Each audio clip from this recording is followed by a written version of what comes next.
Welcome to China Money Podcast. I'm your host, Nina Xiang. I'm in Shanghai today. Our guest is Anthony Siu, Managing Director at Baird & Company, and he's also Asia Head of Investment Banking at Baird, and he's talking to me today here in Pudong, Shanghai. Welcome to the podcast, Anthony. Glad to be here. Baird is a firm that focuses on middle market with transaction values between $50 to $500 million, and your focus in China is Chinese cross-border deals, and this is a hot sector with lots of potential. Are you optimistic about Chinese cross-border deals?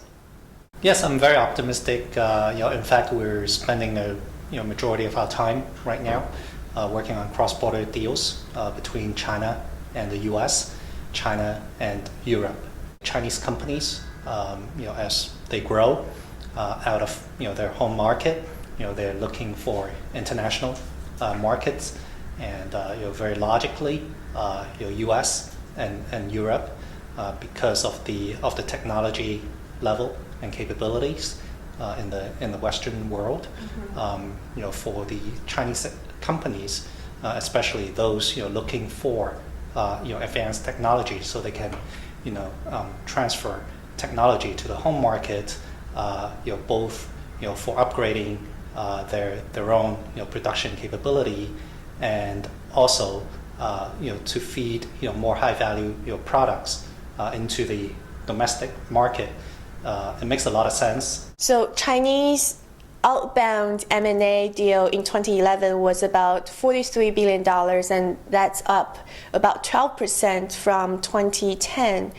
What's your estimate for this year? Over the years, the growth has been around the high single digits to the low double digits. So I expect in the coming years, that number is not going to change. You're still going to be experiencing pretty rapid growth in volume of cross-border M&A. Specifically on the outbound side, we see a tilt toward the outbound side. The balance has been shifted more towards the Chinese companies acquiring businesses overseas. In the past 7-8 years or so, we see the big deals in the natural resources and the metals and mining sector, and we have seen a diversification from the natural resources sector to industrial, consumer, technology sector. Now let's talk about the challenges that Chinese companies face when they do overseas acquisitions. There have been a number of instances where Chinese companies either repeatedly fail to close a deal or drop the deal, or they couldn't secure financing for the deal. Do you think these kind of instances are hurting Chinese companies when they go overseas to do deals? Right. I think when you're talking about a M&A transaction, in the West nowadays, it's very common for a seller to run a sell-side auction process, which targets a very broad group of buyers all over the world.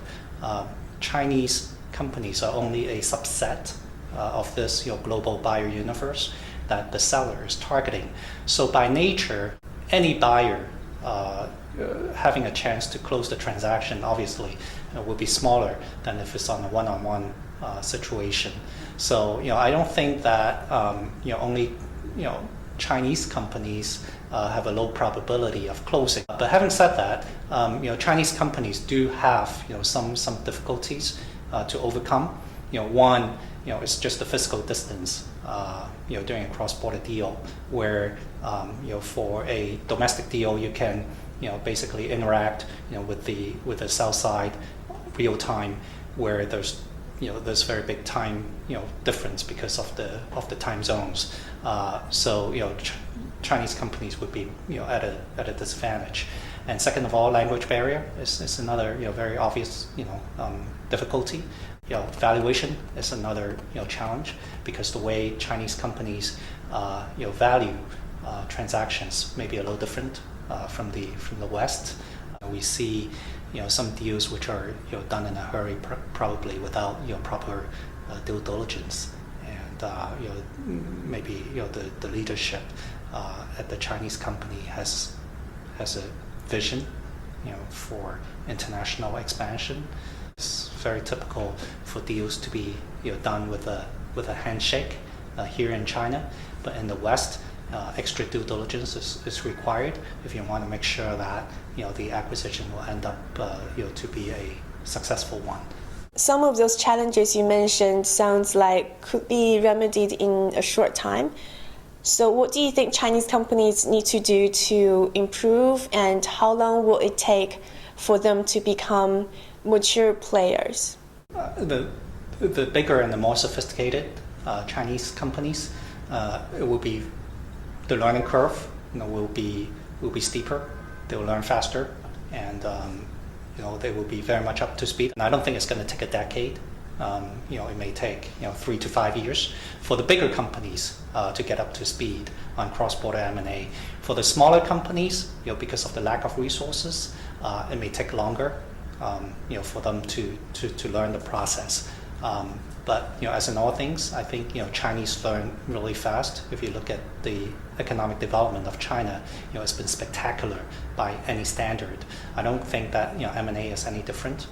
When you advise a Chinese company, how is it different from, say, advising a US company or a European company? Definitely a lot more hand-holding, from an advisor's perspective, where if you're advising a Western company, it's already very experienced, so you're running a process for them, and you're putting up a financing structure for them. So it's much more transaction-driven in the US or in Europe. In China, it's much more hand-holding, learning along the way, making sure that they understand every step of the process, why things need to be done a certain way, and also the cultural aspect. What about for the receiving end of Chinese outbound investments, say companies in the US and Europe? For them, Chinese companies, its image, particularly the state-owned companies, the reputation, the image of that, is that still a major roadblock for deals? I don't think it's as much as a perception issue, as how smooth the deal will be done if they're going to deal with a Chinese buyer. From the seller's perspective, the important factor is to make sure that the deal is done at a very good price with certainty.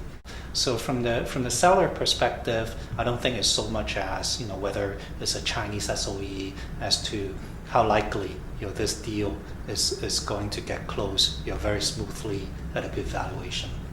Thank you so much for your time. Thank you. That's this podcast. I hope you enjoyed it. If you have any questions, go to our website, ChinaMoneyPodcast.com. You can also subscribe to the podcast on iTunes and follow us on Twitter at ChinaMoneyPod, or like our Facebook page. We're very much looking forward to hearing from you. Thank you so much. See you next week.